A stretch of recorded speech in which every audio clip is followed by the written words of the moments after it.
We get asked a lot about why we call it your life after work instead of retirement planning. Do you really have to be that different? Well, the answer is sometimes being different matters, but we really believe most people don't quit their jobs to simply watch grass grow. Most people, especially the first 5 to 10 years of their retirement, have a whole lot more to do with life, and a big part of that is adjusting. It's adjusting to the new world. The most common thing we hear when somebody separates from the workforce is they don't know how they got it all done before they left, right? People become very, very, very busy. We call it your life after work because we fully recognize there's 4 different things that you're going to have to go through. Financial, by the way, is the 4th. We watch people run out of the first 3 long before they run out of money, more often than not, when they come into our office looking for help for the first time, right? So the first one is physical. How do we make sure that we stay physically sharp, physically capable to do what it is we want to do, whether that's playing with grandkids or traveling? The second is the mental capacity. How do you keep your mind as sharp as it possibly can be? The third is emotional. How do you deal with your partner, your spouse? I don't know about you, but Barbara on multiple occasions during COVID said, it is time for you to get back to the office, right? I was messing with her program. And then last but not least is the financial. And we can talk about all 4 of those and help you understand them, but you've got to walk through what we call your designed distribution, how your life after work truly works. Stick around. We'll talk about it on Consider This Program today. Well, good morning and welcome back to Consider This Program. I am your host, Joe Clark. And I'm Adam Harter. Happy to have you all along. Hey, folks, there are many things you could be doing with your time. Congratulate yourself. Be proud of yourself for taking the time to listen to this, to try to improve what's going on in your world. And Adam and I are going to try to walk you through some things that we've observed, in his case more than 20 years now, in my case more than 33 years, of dealing with families and helping them understand how to transition from the workforce into that next phase of life. Now, we call it your life after work for a reason. Our website is yourlifeafterwork.com. We've noticed that most people simply don't stop working one day and start watching Flintstones the next. All right, there may be a few days where they try to figure it out, but most people take on a different life, whether that's working in their charity, spending time with their grandkids, whatever it is. And Adam, we didn't really work this through, so we can just kind of go back and forth. In my mind, one of the things that I see happen the quickest is the physical breakdown. And, and you're younger than I am. It's part of the deal. But have your observations been the same? I mean, do you see the physical, mental, or emotional? Which one seems to hit you guys the most? Well, the first thing I would say is that there is one thing I've heard, I believe 100% of the time. And that is, and you mentioned it already in the introduction, that we don't know what we did with all this. We don't know how we got all this stuff done before. Something along those lines, or how did we ever have time? We're busier now than when we're working. Something on that is almost always the case. And you're right. The focus is on finances as being the main resource, but the physical ability to do anything is absolutely paramount. And the thought of being able to maximize what you have left on the physical side of it is just paramount. Yeah. One of my friends, Joel Weldon, who's been on this program with us, he's in Arizona. On his 78th birthday, he slalomed. That means one ski. I've never been able to do 2 skis, for the record. But on one ski, he skied 23 miles behind his boat on his 78th birthday. Wow. And Joel's favorite saying is, they told me that you get old and then you get stiff. And I tell everybody you get stiff and then you get old. Right. And so he takes up yoga and does that. But I will tell you, in our process of your life after work, nobody walks into my office that hasn't heard this radio show once or twice, walks in, and the entire conversation are about the complex financial decisions that have to be made. Do I have enough money? Will I run out of money? What happens to my spouse if I'm not here? What's it going to look like from a tax standpoint? Purely financially driven. And I will tell you, if you don't have finances, separating from the workforce can be difficult. I get that, right? But there's 3 other categories, and that first one is the physical side. And so you really, I think, have to ask yourself, and hopefully you spend a lot of time talking about what are you going to actually do? What do you want to do, and what is it going to take on your body? And do you need to move that timetable up so that you do? It really starts with what they want to get done. there are a couple sayings that, and you know me well enough to know how serious I take this. But there's a couple sayings. One is that people will give away their health to get wealth, and then they will give away all their wealth to try to get their health back. And fortunately, I got on that track before I gave away all my health. But I certainly did some things to my body, early in building a company where I was working entirely too many hours that weren't bright. So I understand that. Another saying is a man with his health has 1,000 wishes. A man without his health has but one, right? And, we can't control some things that happen in our lives, but others we really can. And, just as you plot out and plan everything else, I would plan out that physical, how that's going to look in your life, how you're going to do it. We're now, I'm 54 and I'm now in the habit of when I'm going someplace, especially in 19, I was doing that. What kind of gym do they have? Is there a place to do yoga? Is there a place to do spin? I mean, just think about your life, how you're going to do it. The second one is mental.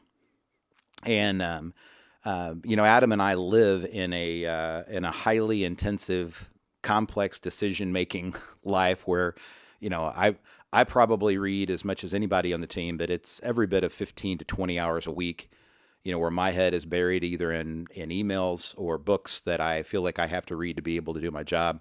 Yours has got to be close to that in terms of what you're taking in. Oh, certainly. If you count the amount of company reports or Wall Street Journal articles, you're probably at least that or quite a bit higher. Some days some weeks there's no way it's not higher. And so when you separate from the workforce, think about what the mental workout that you put your head through, right? I mean, you may look forward to the days when you can read, the fiction books and Westerns, as my grandfather read when he left Chrysler after, 40 years of working there. But it's, you still want to have something that challenges your mind or it will begin to deteriorate much quicker than you want. The physical stuff, I'm not so sure about. The mental stuff is there. If you've got an iPhone or an iPad, and I'm sure on Android, there is a mental game that I play once a week just to keep track of my score. I kind of record it, and if my score goes down, I try to ask myself, okay, is something going on this week, or is it something I need to report to the partner group? We all have that period of time where we will begin to slip, and I want to make sure that I'm ahead of it. So think about your mental strategy. Make sure you've given yourself time to be able to read. Now, here's the tough one for me. I'm an extrovert. Adam's not. The older I get, the more I become like him. I used to be able to walk in, and I can still, if I can walk into a room, Adam, and there's, 5,000 people, me giving a talk, it would not bother me any more than having this conversation with the 5,000 of you that are listening on the radio, right? Being in a place with 5,000 people bothers me, and that's not just COVID, right? Yeah. It's, the more the larger number of people, the less I'm comfortable anymore in terms of being there, right? I want to be able to have individual conversations and know who's in the room with me. Really kind of odd, but yeah. So you're like the little girl I heard about recently that was asked what she was planning on doing, for retirement, and was telling people she's moving to Canada and in turn moving to Bahamas. I don't know if it will be quite that bad, but I do enjoy my solitude. So I can go in my office at home. So think, March of a year ago, right? In March of 2020. I can go in my office at my house. It's a beautiful office. I love it. I've got everything there that I need. I probably do my best thinking there. I've got two different chairs. One's for actually watching TV and one's for reading. They're identical chairs. They're just in different parts, and I separate them intentionally. And somewhere around May last year, Barb informed me that I needed to get back to the office. Right?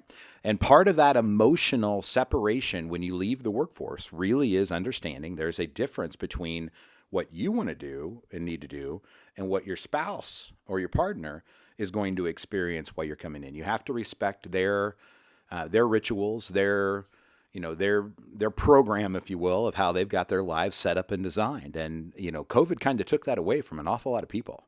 Oh, yeah. I mean, look at the amount of real estate that's being reformed. Yeah.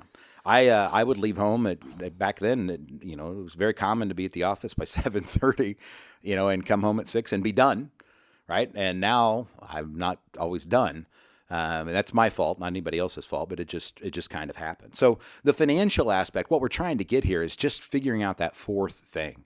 We build the checklist. We do a lot of the stuff to try to help you really kind of figure out how to go through this separation. But I think if you put it emotionally and mentally as your life after work, as opposed to thinking about it as retirement, you're really going into a phase. And we don't talk about it a lot just because it's not verbiage that I came up with, and I don't know how I would feel about it if I was a somebody in your life after work. But there's the go years, the go slow years, and the go nowhere years, right? That you hear people talk about.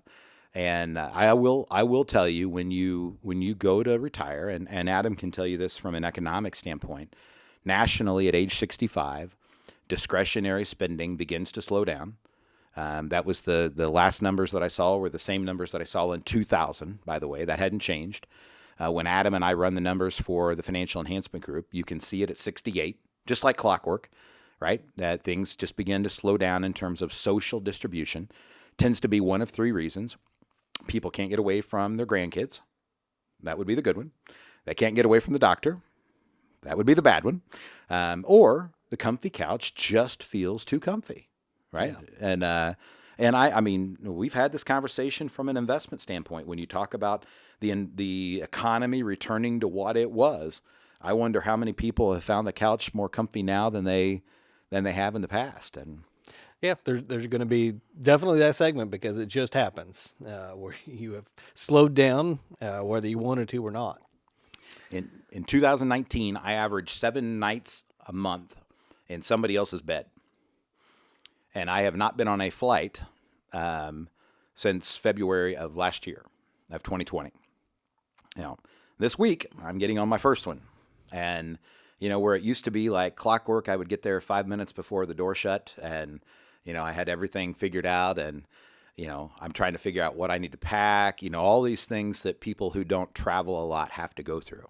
And so I really do believe this is a big issue for an awful lot of people. If I'm experiencing anxiety as what you'd have to call a pretty seasoned traveler, it's going to be an interesting economy as we bounce back. Sure. Just no way around it. So come up with a plan, come up with a strategy, and write it out, and talk to your partner, for goodness sakes, over what you're going to do physically that's a little bit different.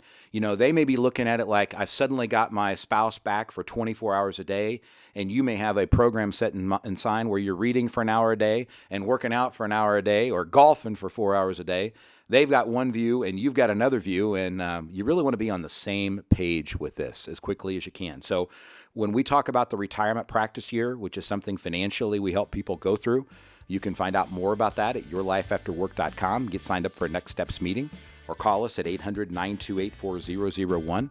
But we're going to walk you through from a retirement perspective as you prepare those 4 areas. What's your physical strategy, your mental strategy, your emotional strategy, and when it gets to your financial strategy, in all fairness, guys, we got this.